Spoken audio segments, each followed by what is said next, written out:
21 h sur Akhbar al-Blad de Hassan Atlemsan. Bienvenue sur votre chaîne préférée. En Algérie, scandale après scandale, et cette fois ça touche le médicament. Un très fort lobby de l'industrie pharmaceutique qui suce le sang des Algériens. Avant d'aborder ce sujet dont le ministre de l'Industrie pharmaceutique en a parlé en personne, n'oubliez pas de vous abonner à votre chaîne préférée Akhbar al-Blad de Hassan Atlemsan. Mais surtout n'oubliez pas de cliquer sur la cloche pour vous permettre à chaque fois qu'il y a du nouveau sur la chaîne de recevoir un bip qui vous avise et qui vous invite à y aller pour être les premiers à consulter le contenu et à voir la nouvelle vidéo. Bonsoir. Le ministre de l'Industrie pharmaceutique Lotfi Ben Bahmed est revenu pour parler de certains abus dont a été témoin le secteur de l'industrie pharmaceutique au cours des 20 dernières années. Il a souligné que le secteur souffrait d'un état de chaos complet.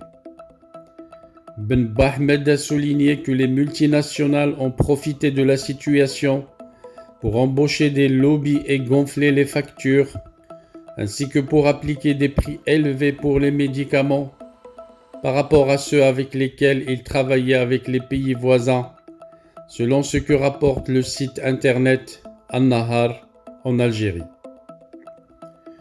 Le ministre de l'Industrie pharmaceutique a révélé que les autorités algériennes sont déterminées à établir de nouvelles règles de généralisation de la transparence afin de défendre leurs intérêts selon un principe, selon lui, gagnant-gagnant, en traitant de la même manière avec tous les partenaires. C'est du moins ce qu'il dit. Ben Bahmed avait confirmé dans une précédente déclaration au site d'Izad News que le laboratoire Novo Nordisk, spécialisé dans l'approvisionnement en insuline et l'industrie pharmaceutique, avait obtenu un programme d'importation de 3 millions d'unités d'insuline vers l'Algérie en s'en procurant de petites quantités par mois, ce qui a provoqué en créant une pression au niveau des pharmacies, mais aussi de l'anxiété aussi bien chez les patients que chez des médecins. De son côté, le ministère de l'Industrie pharmaceutique a énuméré des infractions commises par les laboratoires Nofordex depuis 2001, notamment en ce qui concerne le non-respect de ses obligations liées à la production d'insuline en Algérie. Le ministère a expliqué que la direction du contrôle et de la vigilance stratégique a envoyé de multiples convocations à la direction technique de Novo Nordisk, lui demandant de déposer des programmes d'importation en 2020 et de les mettre en œuvre en 2022 afin d'assurer l'approvisionnement du marché.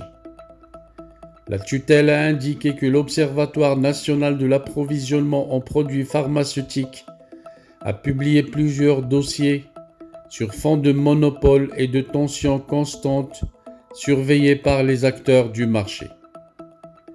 À noter que le même ministère s'est engagé à prendre toutes les mesures et moyens prévus par la législation algérienne à l'encontre de toute personne physique ou morale qui pourrait user de diffamation, d'injures ou de pression d'une manière contraire aux intérêts de l'économie nationale et à la préservation de la santé des Algériens.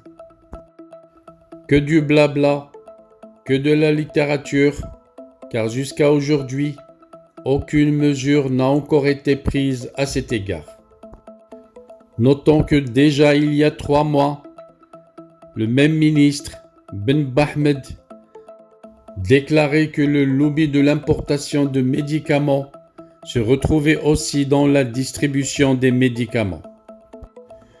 En effet, le ministre de l'Industrie pharmaceutique Lotfi Ben Bahmed s'était exprimé au mois de janvier sur l'indisponibilité de certains produits entrant dans le protocole de traitement de la Covid-19.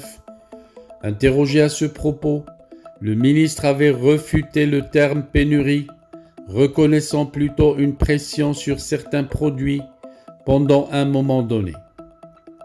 Intervenant sur les ondes de la radio chaîne 3, le ministre avait fait remarquer qu'en étant en période de pandémie, il est tout à fait normal qu'il y a pression sur ces produits et qu'il fallait rappeler d'abord que nous sommes en période de pandémie. On n'est pas en situation normale. On ne peut pas envisager la problématique de la consommation de produits pharmaceutiques comme si nous étions en temps normal, disait-il déjà. Cette pandémie, nous la vivons depuis bientôt 2 ans, disait-il, et nous avons préparé cette vague-là en mettant en place des comités. Nous avons une nouvelle réglementation, un nouveau dispositif, 4 directions techniques, non seulement la direction de la régulation, mais aussi une direction de la veille stratégique et une direction de la numérisation qui prennent en charge à la fois les programmes d'importation et les programmes de production de produits pharmaceutiques, rappelait-il à l'époque. Il avait également rappelé que pour produire un produit pharmaceutique, il y a la matière première qui devait être disponible, sur laquelle il y avait de la tension au niveau international. Il y a la problématique inhérente au transport pour pouvoir avoir cette disponibilité sur le marché. Il avait dit qu'il avait dû anticiper et mettre en place des stocks à la fois de matières premières, de stocks de principes actifs, de stocks d'intrants et de dispositifs, avait-il indiqué en ajoutant que c'était la même chose pour le vaccin, l'oxygène et autres. Pour le paracétamol, il avait fait savoir que les unités de production étaient passées de 4 à 10 et 3 millions de boîtes de paracétamol étaient livrées par semaine. Selon le ministre, 1,2 million de seringues, tous dosages confondus, avaient été livrées. Mais malheureusement que les distributeurs font la rétention des produits pharmaceutiques. Expliquant la réquisition, le ministre avait indiqué que nous avons demandé aux producteurs d'augmenter au maximum leur capacité de production et de ne pas retenir le produit. La réquisition obligeait les producteurs dans les 48 heures de livrer les distributeurs et dans les 48 heures, ces derniers devaient les mettre à la disposition des officines. Mais, disait-il, il y avait de la rétention et de la spéculation. Mais à quoi servait cette rétention si elle n'allait pas permettre d'augmenter les prix? Le ministre avait répondu que, effectivement, pour les produits pharmaceutiques, ça ne permettait pas d'augmenter les prix, contrairement aux produits alimentaires, mais ça leur permettait aux gens de booster leur vente, c'est-à-dire de faire de la vente concomitante et de la vente associée, en libérant progressivement les produits pour pouvoir vendre l'ensemble de leur gamme, ce qui est pour le ministre un procédé totalement inédit. Le ministre avait fait savoir à ce sujet que des brigades mixtes avec le ministère du Commerce ont été mises en place et qu'ils ont commencé à travailler après leur installation officiellement depuis la première semaine de février. Le ministre a pointé du doigt le lobby de l'importation de médicaments qui pour lui se retrouve aussi dans la chaîne de distribution. Depuis la création de notre ministère, disait-il, nous avons dû nous battre d'abord pour que nous puissions mettre en place ces prérogatives, nous battre contre le lobby de l'importation du médicament qui jusqu'à ce jour rêve à ce que notre ministère perde ses prérogatives, dit-il.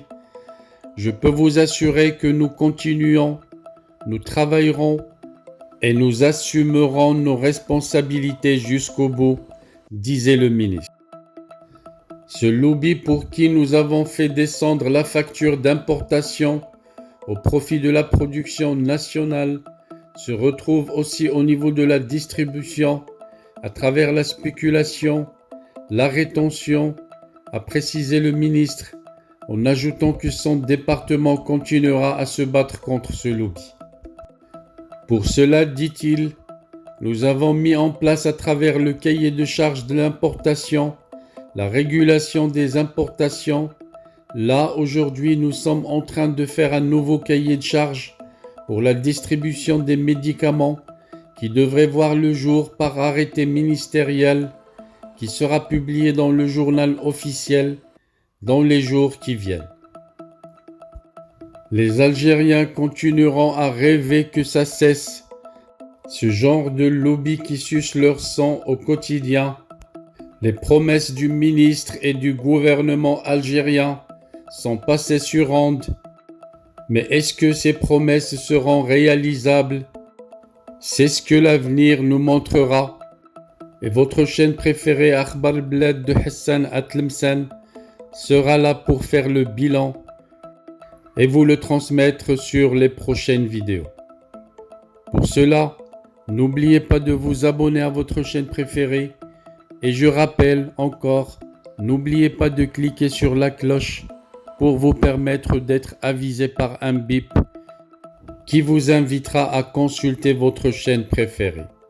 Merci de votre suivi et à la prochaine vidéo, Inch'Allah.